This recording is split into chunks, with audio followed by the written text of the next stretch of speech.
Today on Spotlight, I have here a game called Tinykin by Splash Team and published by Tiny Build. I think this is my second rodeo with Tiny Build because I believe they're also responsible for publishing Speedrunners, which I reviewed years ago during that indie showcase, which would actually serve as somewhat of an inspiration for the Spotlight series in general. And it's kind of like the idea of creating this sub-series was so that I can give like smaller games, or at least give attention to other things that I wouldn't have enough time to dedicate an entire script to and just ramble on for minutes on end. That said, unlike some Spotlights here and there, I ain't recording this off of a script. I'm just kind of rambling. I have like a general list of notes here on the right side of my screen, but God knows if I'll actually look at those as I'm talking in front of the camera. It's really weird, like how self-conscious I get just like looking at a camera, but with like no audience, no script. I stare at my words. I do so many retakes, and it's close to 1 in the morning, and I don't know how much I'm gonna be able to get through this like one fell swoop. So bear with me if it takes me so long to get from point A to point B.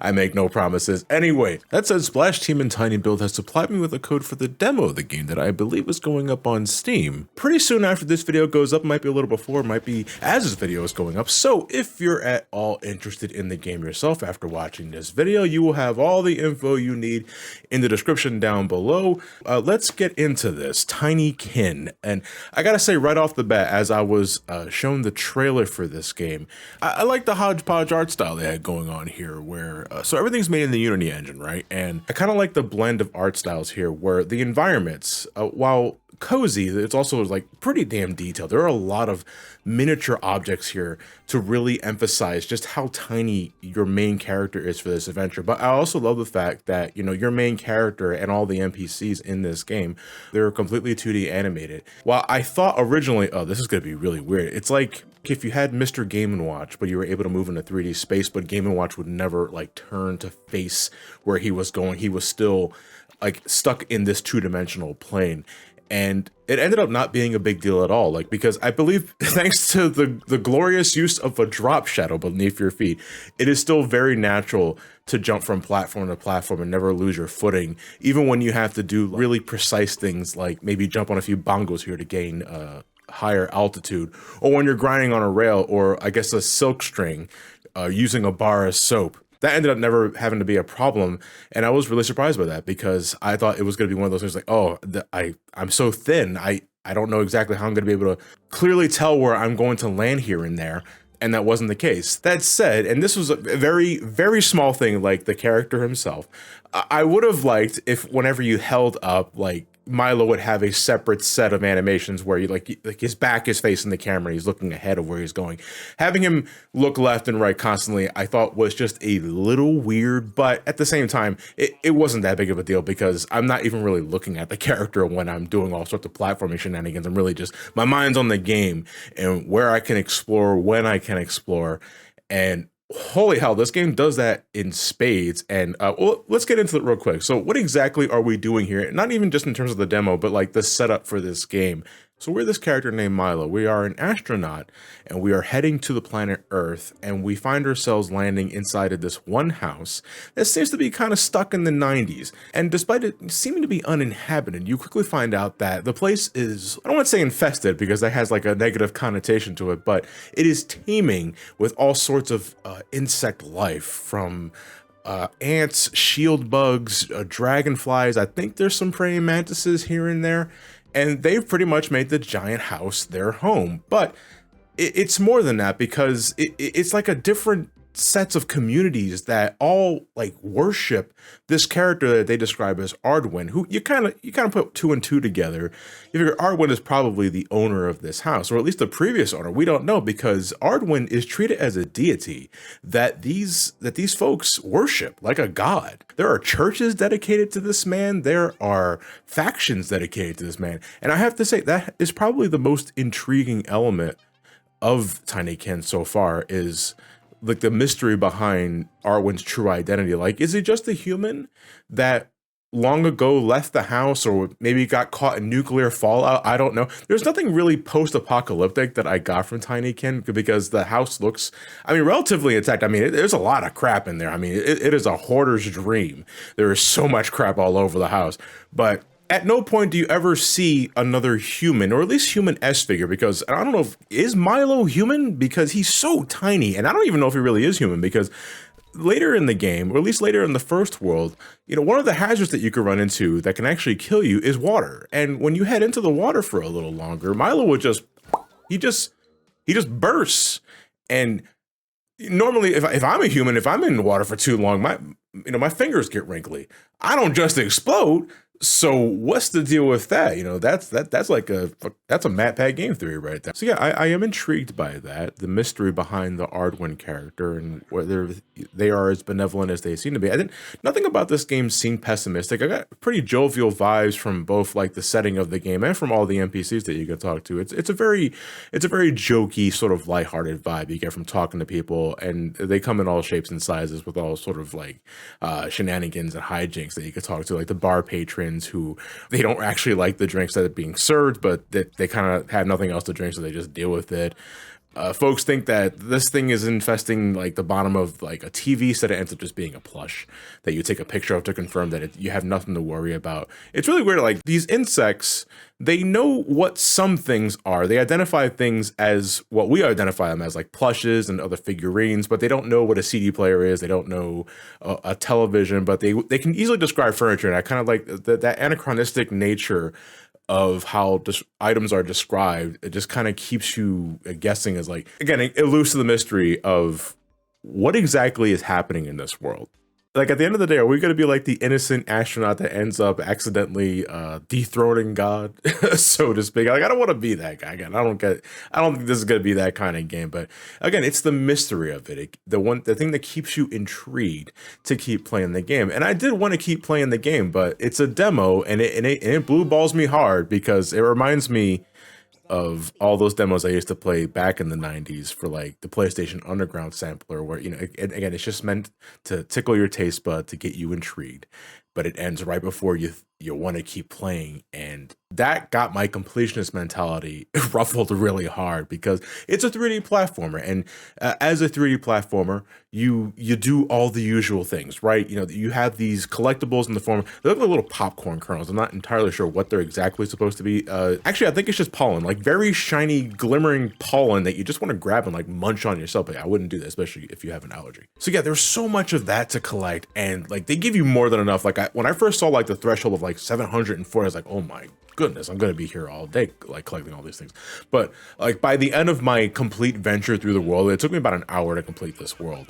I was well over 1200. So thankfully, I'm hoping Tinykin is not one of those games where it's like, no, you have to collect every single little pollen if you want to like get like true 100%, or maybe it's one of those like 108% games where you're never truly done, even if you think you are. But no, it's not just the collect-a-thon elements that make the game what it is, but it is all there in space. Like I mentioned the pollen, but there's also these other artifacts that you can slowly collect and just take with you, if not just to complete a side quest, but to fill out a museum that at the end of the game you can likely look at and just say, yep, I did do all of that. You know, you got, usually nowadays that's just meant for like achievements on Steam, but no, you also have like a physical representation of everything that you've done in the game. And I think folks like when they manage to fill that out, because it shows that, yeah, no, I really did enjoy my time with this game, and I want to be able to like take screenshots and share it on social media and what have you. 3D platformers usually, among everything else, have exploration in the mind, and this is, I believe, Tinykin's strongest point so far from what I've played. Again, it's just a demo, so I can only hope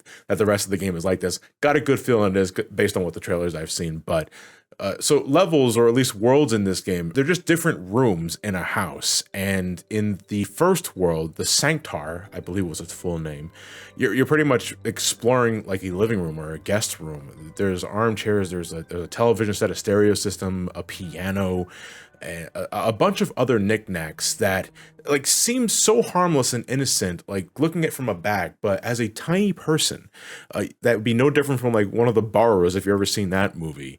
They're vast things that you can just explore with from all angles and just find all manner of things in it, like more pollen, those artifacts I talked about, or you can find a bunch of these little egg pods that you bust open, and these are Tinykin. that follow around with you, and you collect these in a truckload amount. I don't know what the proper terminology for that is, but you collect a lot of Tinykin that you just follow around, and you use them to either like break open certain things. You have like the red Tinykin that explode on contact, and the poor little things to be born and immediately die when you are tossed like a bomb to rupture like wooden crates or other things to activate maybe shortcuts or other, like if something that's barring the pathway so that the other Tinykin can continue their mission, because the purple ones, you throw them at things and they can either move stuff like books or like pails or trash cans so that you can open up another pathway or maybe remove debris that's in the way, or they can carry stuff for you and take it to the next objective. Like the major objective of the first world is carrying a CD to a CD player, and you need Tinykin for that, and you need a certain amount of Tinykin. So it's not just a matter of like getting one or two in your disposal, but like searching the entire level and finding the eggs that you need, so that eventually you're swarming in like 30 of them, 30 plus. I don't know, and I got a feeling that number is only gonna get larger as you keep playing the game. But you're essentially just collecting Tinykin to like solve the world ahead of you and like unlock certain side quests, and just you're making a lot of numbers go up. If you played a lot of 3D platformers, you know exactly what to expect playing this game. But I gotta say, everything just kind of clicked. Like I was talking about like the visuals of the game, the control of the game is super buttery smooth. I'm always a really big stickler for that sort of thing, and not once did I ever complain about this game's controls. The only thing that I would think felt a little too precise, your means of fast travel in this game is a bar of soap, which you ride like a skateboard. I think it's called a soap board.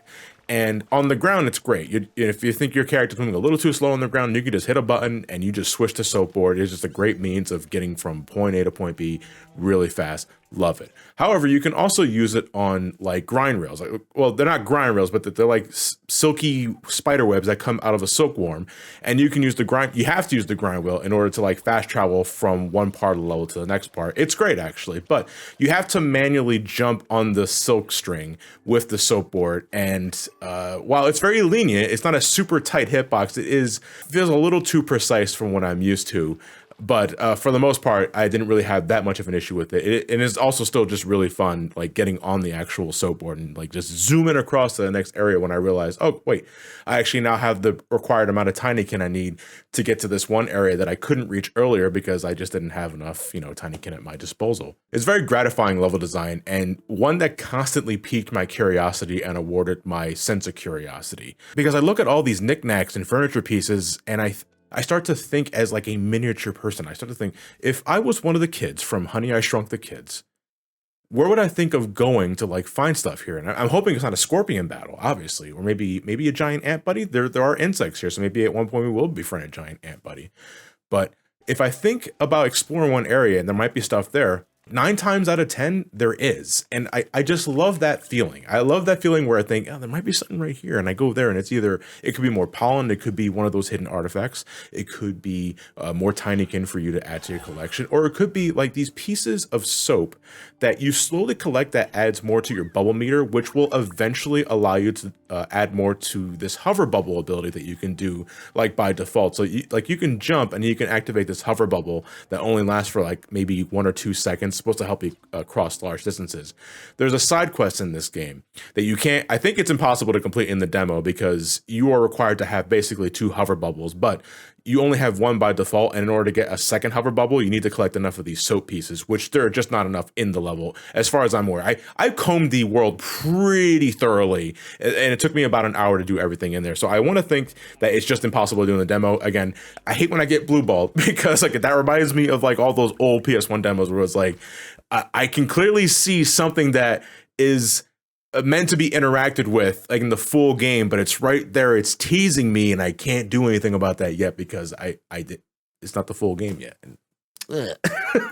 I want to collect more pizzas and I want to be able to finish that side quest. Like there's only 1 side quest that you can't do with it. Oh, okay, I've spent enough time on this. But I think we have something pretty cool to look forward to here, because again, the dialogue and the art style is one thing, but it is a 3D platformers explorer's wet dream. And using the Tinykin to solve puzzles and the like is immensely gratifying. Like even when you get to like one area that requires what seems to be an absurd amount of Tinykin. I think like the immediate example I could think of is this camera that you have to carry with you to a certain place. I think it required like 25 purple Tinykin, and that might seem a lot, but all it takes is just some simple exploration in one or two of the many areas that are available whenever you want to get the prerequisite amount and just go about your merry business. Again, there is enough for just the straightforward player there. If you want to just go from like the beginning to end of the level, you can beat the world pretty fast because it doesn't ask for that much. But the game gives you multiple ways of reaching that objective. I mean, maybe you don't want to go to the piano. Maybe you don't want to go under the armchair. Maybe you don't want to explore the TV station. There are like 7 different other areas that you can go to meet the requirements needed in order to like fulfill the main objective. But if you're a completionist, like I was for this one, holy crap, there is so much to do. There's so much to just go around, and it's like, never did it ever get dull.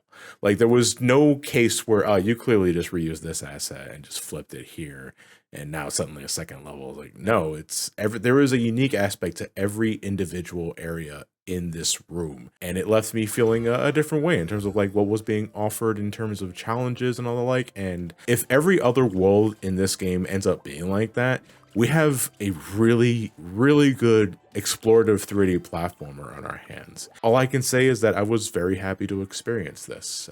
Demo or not, I enjoyed my time with this. So that said, I only hope that you guys can enjoy it yourselves. Again, if you need all the info at all, you can catch it in the info in the description below. The free demo will be available on Steam. The full release will be available not only on Steam, but Nintendo Switch, PlayStation, and Xbox. You got the whole bases covered. You can't miss it. And perhaps more importantly, for the game and for the studio itself, there is a dedicated Discord for Tinykin, and they're opening doors for everybody that is interested in joining in and giving them feedback. The game still has about like, I think I want to say 4 or 5 months for the official release, so there's still plenty of time to offer maybe critiques, feedback, what can be improved, maybe what could be changed. So I think that's what they're really banking on, besides just like, you know, building interest for the game. They really want to know how they can make it better. So I would say more than anything, if you decide to pick up this game for yourself, check out that Discord and see what you can do to like improve this and that, and maybe make the game better than it already is. That's it. I'm going to call it here. Again, thank you very much to Splash Team and Tiny Build for supplying me with a code to the demo build of Tinykin. So here's to a successful and positive release. I will see you guys in the next video. As always, thank you all for watching. Stay safe, wash your hands, wear a mask. If you decide to go outside, get vaccinated if possible. Have yourselves a fantastic night, and take care.